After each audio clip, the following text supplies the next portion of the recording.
Hi అండి, నేను ఈరోజు పన్నీర్ బజ్జీ చేస్తున్నానండి. తక్కువ ఇంగ్రీడియంట్స్తోని. చూడండి, ఇందులోని పన్నీర్, కొద్దిగా శనగపిండి, కొద్దిగా సాల్ట్, కొద్దిగా పసుపు, కొద్దిగా మిరియాల పౌడర్, కొద్దిగా జీరా పౌడర్, కొద్దిగా ధనియా పౌడర్, కొద్దిగా అల్లం వెల్లుల్లి పేస్ట్, కొద్దిగా కలౌంజీ అండి, అదే ఆనియన్ సీడ్స్, కొద్దిగా కప్పు వాటర్, అంతే అండి. ఇవి మ్యారినేట్ చేసుకోవాలి. ఈ మ్యారినేట్ చేసుకున్న తర్వాత అప్పుడు మనం బజ్జీ చేసుకోవాలి. తక్కువ ఆయిల్తోని నేను ఎలా చేయాలో చూపిస్తాను. ఇవి పిల్లలకి చాలా ఇష్టంగా ఉంటుందండి ఇవి చేసుకోవడం. ఇది తినాలనిపిస్తుంది మనకి కూడాను, ఎందుకంటే తక్కువ ఆయిల్లో చేస్తాం కాబట్టి. మీకు బజ్జీకి చూపించాను కదండి ఇంగ్రీడియంట్స్ అన్నీ కూడాను. ఇవన్నీ ఇప్పుడు నేను బజ్జీ వేయబోతున్నాను. చూడండి, ఈ పన్నీర్ తీసుకొని ఇందులో వేసుకొని చూడండి.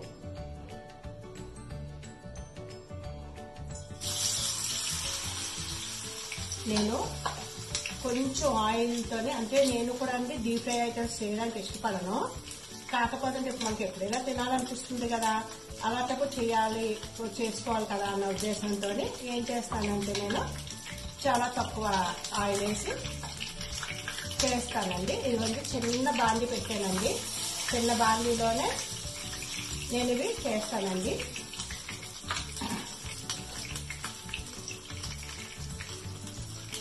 ఇది హోమ్ మేడ్ పన్నీర్ అండి, నేను ఇంట్లో స్వయంగా చేసుకున్నాను. ఈ పన్నీరు వాటితోనే నేను ఈరోజు బజ్జీ చేస్తున్నానండి.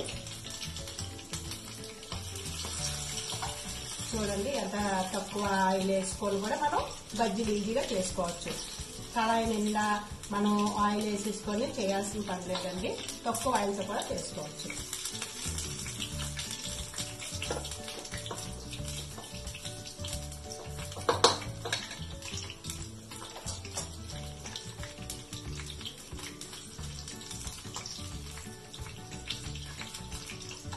ఇవే అండి బజ్జీలు. మళ్ళీ మనం కట్లెట్ కూడా చేసుకోవచ్చు. దీంతో సేమ్ ప్రాసెస్ పెట్టుకొని షాలో ఫ్రై చేసుకొని కట్లెట్స్ కూడా చేసుకోవచ్చు.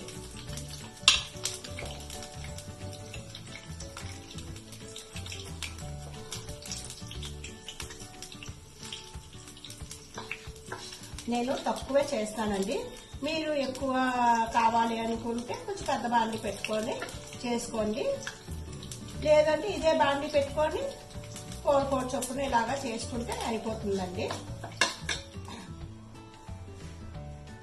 ఇదిగో చూడండి, చిన్న కళాయిలో చేశాను ఈ బజ్జీలు. చూడండి, బజ్జీలు ఇంకా మనం తినడానికి రెడీ అయిపోయి చాలా రుచిగా చాలా బాగుంటాయండి. మీరు ఒకసారి ట్రై చేయండి.